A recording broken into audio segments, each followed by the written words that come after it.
Hi! Hello! Welcome to my YouTube channel be with Bhavani. మీరు గనుక ఛానల్‌ని ఫస్ట్ టైమ్ విజిట్ చేసినట్లయితే ఖచ్చితంగా సబ్స్క్రైబ్ చేసుకోండి. అందరూ ఎలా ఉన్నారు? ఏం చేస్తున్నారు? అందరూ బాగున్నారని అనుకుంటున్నాను. నేను చాలా బాగున్నాను.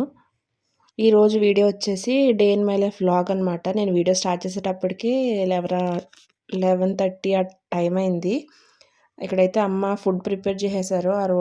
వండింది శుభ్రంగా తినేసాక నేను డ్యూటీ ఎక్కాను. ఇక్కడైతే అంట్లన్నీ కడిగేశాక మిషను చాలా రోజుల నుంచి పనిచేయట్లేదు. దాన్ని ఆయిలింగ్ అది చేస్తున్నాను 2 డేస్ నుంచి అస్సలు వర్క్ చేయట్లేదు. ఒకదాని తర్వాత ఒకటి. ఒకరోజు సూది ఇరిగిపోతది. ఒకరోజేమో థ్రెడ్ పోతది. ఏం చేసినా పని చేయట్లా. ఇప్పుడైతే స్టిచ్ పడట్లేదు. ఎంత ట్రై చేస్తున్నానో. నా నాకు తెలిసిన క్షుద్ర విద్యలని దీని మీదే ప్రయోగించాను. అయినా మాట వినలేదు. ఇది బాబిన్ ఏమన్నా పోయిందేమో అని అది మార్చేసా. అది పని చేయలేదు. ఎలాగైతే నేను దీన్ని బయటికి రిపేర్‌కి తీసుకెళ్లాల్సిందే. ఇక్కడైతే దాంతో ఇంక పడలేక బట్టలుంటే మడత పెట్టేస్తున్నాను. తెలుసు కదా! నేను ఈవినింగ్ టైం ఉతికి తర్వాత రోజు మార్నింగ్ వెళ్ళి తీసుకొచ్చి ఆ బట్టలు మడత పెడతాను. ఎండకి రంగు పోకుండా ఉంటాయని. ఇంత చదువుకొని జాబ్ చేయకుండా ఇలా బట్టలు మడతెట్టుకుంటుంది. ఇలా ఇంట్లో పని చేసుకుంటుంది ఏంటి అనుకోవచ్చు మీలో చాలామంది.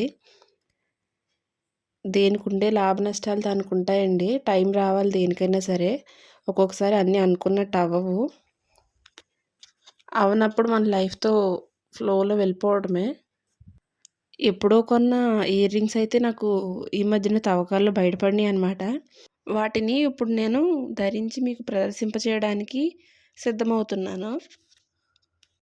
రీసెంట్ టైమ్స్‌లో నాకు ఈ టైప్ ఇయర్ రింగ్స్ నాకు చాలా నచ్చుతున్నాయి. హుక్ టైప్ ఇయర్ రింగ్స్ అంటారు కదా! అదే రింగొచ్చి కింద ఏదన్నా బాల్ గానీ, పెండెంట్ గానీ వేలాడుతూ ఉంటుంది. అవి బాగా నచ్చుతున్నాయి. అవి నాకు బాగా సూట్ అవుతున్నాయి అనిపిస్తుంది. అలాంటివి అందుకే పిచ్చి పిచ్చిగా కొనేసుకోకుండా ఎప్పుడన్నా ఒకసారి కొనుక్కుంటున్నాను. లేడీస్‌లో చాలామందికి ఈ ఇష్టం అయితే ఉంటుంది. ఇలాగ ఫ్యాన్సీ ఇయర్ రింగ్స్ కొనుక్కోవాలి, పెట్టుకోవాలని. ఇంతకీ ఇయర్ రింగ్స్ ఎలా ఉన్నాయి నాకు? బాగున్నాయని బాగున్నట్టు నాకనిపిచ్చింది. యాక్చువల్లీ ఇప్పుడు నేను నా గోల్డ్ ఇయర్ రింగ్స్ చూపిస్తున్నాననమాట. ఇవి ఇందాక పెట్టుకొని తీసేసాను కదా! అవన్నమాట. నా ఇంటర్‌లో ఉన్నప్పుడు మా అమ్మ కొన్నది. వీటి వెనక ఒక పెద్ద స్టోరీ అయితే ఉందండి బాబు. కంగారు పడకండి. ఆ స్టోరీ అయితే నేనేం చెప్పట్లేదు. అయితే ఇవి కొనిపించుకోవడానికి మా అమ్మతో చాలా పెద్ద యుద్ధమే చేశాను. నాకు ఏమో పిచ్చివి పెట్టుకుంటే పడేవి కాదు ఆ టైంలో. అవేమో చెవులు పుండ్లడిపోయి చాలా పెయిన్ వచ్చేసేది. ఎలాగైతేనే లాస్ట్‌కి నా బాధ చూడలేక నేను ఇంటర్ సెకండ్ ఇయర్ ఆ టైంలో ఉన్నప్పుడు మా అమ్మ కొన్నది. అప్పటినుంచి ఇవే అనమాట నా డైలీ వేర్ ఇయర్ రింగ్స్ అనమాట. ఇదిగో క్లోజ్ లుక్‌లో చూపిస్తాను.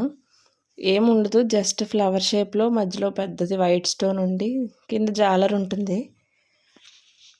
అప్పట్లో ఇవి 14,000 ఆర్ 13,000 పడింది.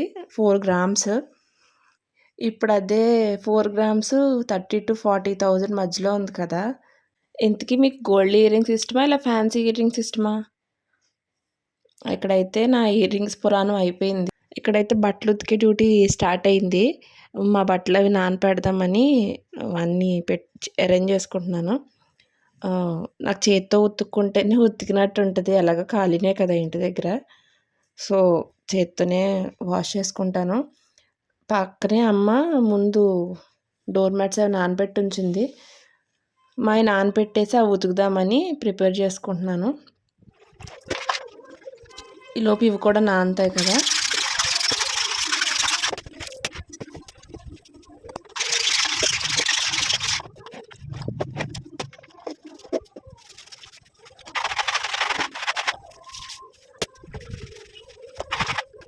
ఇక్కడైతే డోర్ మ్యాట్స్ ఉతుకుడు అనే ప్రోగ్రామ్ అయితే ఇది పూర్తయింది. ఇప్పుడు ఆరేయటం అనే సెగ్మెంట్ స్టార్ట్ అయిందనమాట. ఇక్కడైతే నేను డిఫరెంట్ యాంగిల్స్ నుంచి వీడియో క్యాప్చర్ చేయడానికి ట్రై చేస్తున్నాను. పైకొచ్చి బట్టలైతే అదే డోర్ మ్యాట్స్ అయితే ఆరేసేసాను. అయితే వెదర్ బానే ఉంది కదా! ఎండగా ఉంది కదా! అని నేను గోడ మీద ఏస్తే కాసేపటికి అది డబల్ పనయింది. దుమ్ము, ధూళి, దుమారం అన్నీ మీద ఏముంటే అన్ని పదాలు ఏసేసుకోవచ్చు అక్కడ. అంత వెదర్ మారిపోయింది. క్లైమేట్ అంతా చేంజ్ అయిపోయేటప్పటికి మళ్ళీ అవి గోడ మీద ఉంటే ఎగిరిపోయి పడిపోతున్నాయని తీసి మళ్ళీ ఇంకో ప్లేస్‌లో ఎయాల్సొచ్చింది. సరే ఇప్పుడు కిందకొచ్చి మా బట్టలు ఉతుకుడు అనే సెగ్మెంట్ స్టార్ట్ అయింది ఇక్కడ. చెప్పాను కదా నేను బట్టలు ఉతికి ఆరేద్దామన్న టైంకి మొత్తం వెదర్ అంతా మారిపోయింది. నల్లని కారు మబ్బులైతే వచ్చేసాయి. ఒక పక్కంతా మబ్బు, ఒక పక్కంతా ఎండ. నాకు ఆరేయాలో వద్దో కూడా అర్థం అవ్వలేదు.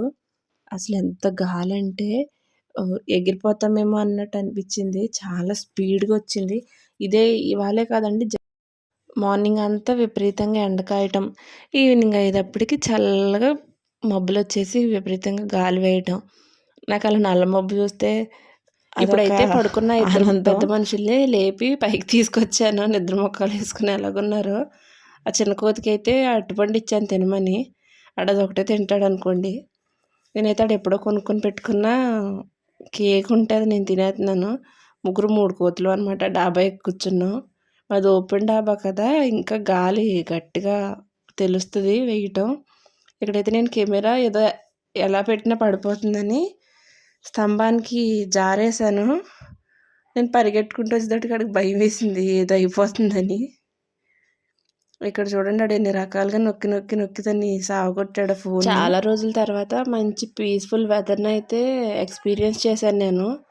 చాలా మనశ్శాంతిగా ఉంది ఆ కాసేపు చల్లగా. మీరున్న ప్లేస్లో కూడా వెదర్ ఇలాగే రోజు చేంజ్ అవుతుందా? వర్షం అది పడుతుందా?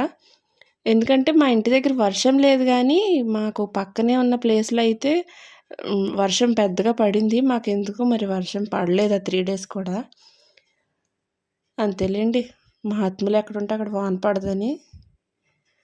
ఇక్కడైతే కాసేపు ముచ్చట్లు కబుర్లు అన్నీ అయిపోయాక ఇంకా చీకటి పడిపోతుందని చెప్పి గాలి తగ్గిన తర్వాత బట్టలు ఆరేద్దామని మళ్ళీ బట్టలు ఆరేసుడు అని ఈవినింగ్ ఎండగా ఉన్నప్పుడు స్టార్ట్ చేసిన పని, సూర్యుడు ఉన్నప్పుడు స్టార్ట్ చేసిన పని ఈవినింగ్ చందమామ వచ్చేదాకా కూడా ఇంకా పని సాగుతూనే ఉంది. ఒక్కొక్కసారి అంతే, ఒకటికి డబల్ పని అవుతుందా అనమాట.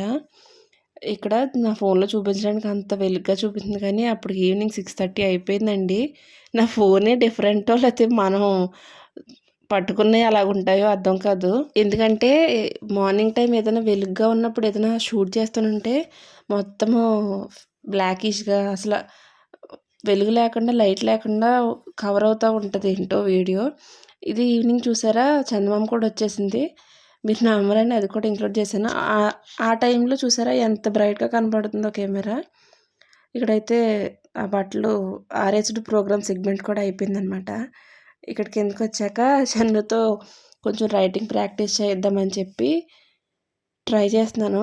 వాడు చందమామ కథలన్నీ చెప్తున్నాడు దాన్ని ఎగ్గొట్టడానికి. వాడి ప్రయత్నాలు వాడి మన ప్రయత్నాలు మనయ్యి. ఆ రోజు కొంచెం ఈవినింగ్ కుకింగ్ పని లేనప్పుడల్లా కొంచెం రాయించడానికి అయితే టైం కూడా ఉండదు, ట్రై చేస్తూ ఉంటాను. వాడికి రాయాలని ఉంటే ఖచ్చితంగా రాస్తాడు, చెప్పక్కర్లేకుండా రాస్తాడన్నీ. వాడికి రాయాలని లేకపోతే ఇక్కడ చూపించినట్టు 2 రాసి ఆపేస్తాడు. నా ఓపిక సహనం అన్నీ 1000 రకాలుగా టెస్ట్ చేస్తూ ఉంటాడు ఈ టైంలోనే. ఏమాత్రం నేను టెంపర్ లూజ్ అయినా ఇంకా రెచ్చిపోవచ్చు, ఇంకా భయపెట్టేయచ్చు నన్ను అన్నట్టు బిహేవ్ చేస్తాడు.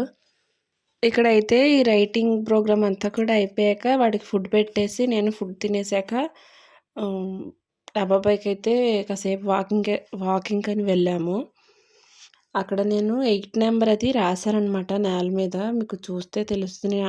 ఆ లైన్లో నడుస్తున్నాను. దాన్ని సిద్ధనడక అంటారంట. నాకు ఎప్పుడో తెలుసు, దాని పేరైతే ఇప్పుడే తెలిసింది. అలా 8 షేప్లో నడుస్తూ ఉంటే మన వేస్ట్ దగ్గర మన లెగ్స్లో ఉన్న మజిల్స్ బాగా మూవ్ అయ్యి మంచి ఎక్సర్సైజ్ కింద ఉంటుందంట రెగ్యులర్ వాకింగ్ కన్నా. కాసేపు ఆ వాకింగ్ అయిపోయాక ఇక్కడ ముట్టుకుని ఆట ఆడుకుంటున్నాం. ఇదేదో నేను వీడియో కోసమో లేకపోతే చూపించడానికో చేయట్లేదండి.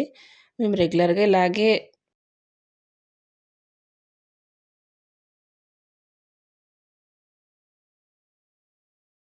ఏవైతే చేస్తామో పనులు అవే చూపిస్తున్నాను. మేము రోజు ఇలాగే డాబా మీదకి రాకపోయినా వచ్చినప్పుడల్లా ఖచ్చితంగా షన్నుతో ఇలాగే ఆడుకుంటాను. ఒకరోజు కింద ఆడుకుంటాం ఈవినింగ్ టైం, లేకపోతే ఆ రోజు కుదిరినప్పుడు నైట్ ఇలా డాబా పైకి వచ్చి ఆడుకుంటాం. ఇది కొత్త ప్లేస్ మాకు. సో ఇక్కడ షన్నుకి పెద్దగా ఫ్రెండ్స్ లేరు. సో, నేనే ఎక్కువ ఆడతాను. అక్కడికక్కడ స్పేస్ లేకపోయినా సరే మేము అక్కడ చాలా గేమ్స్ క్రియేట్ చేసుకుంటాం. రన్నింగ్ రేస్ అని, రౌండ్ రౌండ్ అని, ముట్టుకునే ఆట అని, మమ్మీ బేబీ అని, డక్ అని, చికెన్స్ అని ఏంటేంటో మేమే కనిపెట్టుకుంటూ ఉంటాం. అన్ని గేమ్స్ ఇంకెవరికీ తెలిసుండవు కూడా. అక్కడ స్పేస్ లేదు. మేము క్రియేట్ చేసుకున్నాం. ఇక్కడ చూసారా గేమ్స్ అయిపోయినాయి. ఆయాసం వచ్చింది. కింద కూర్చొని ముగ్గులైతే వేసుకున్నాం సుద్దతో. అక్కడ కింద రోడ్డు మీద మా అమ్మ అయితే వాకింగ్ చేస్తుంది. మధ్య మధ్యలో మా అమ్మని కూడా చూసుకుంటున్నాం. మా అమ్మకి తెలుసు డాబా పైకి వచ్చి మాతో పాటు తిరిగితే మా అమ్మని వాకింగ్ సక్సెస్ అవ్వదనమాట. అందుకే ప్రశాంతం కింద చేసుకుంటుంది. ఇక్కడైతే పోటాపోటీగా ముగ్గుల పోటీ జరుగుతుంది. మా వోడు సొద్దని పచ్చడి చేసే పనిలో ఉన్నాడు. రేపు పొద్దున్న చట్నీలో కలుపుకొని తింటాడేమో. అంతేనండి ఈ వీడియో ఇక్కడితో క్లోజ్ చేసేస్తున్నాను. ఇప్పటికే చాలా లెంగ్త్ వచ్చేసింది. మీకు గనుక ఈ వీడియో నచ్చినట్లయితే లైక్ చేసి సబ్స్క్రైబ్ చేసుకోండి. Okay bye.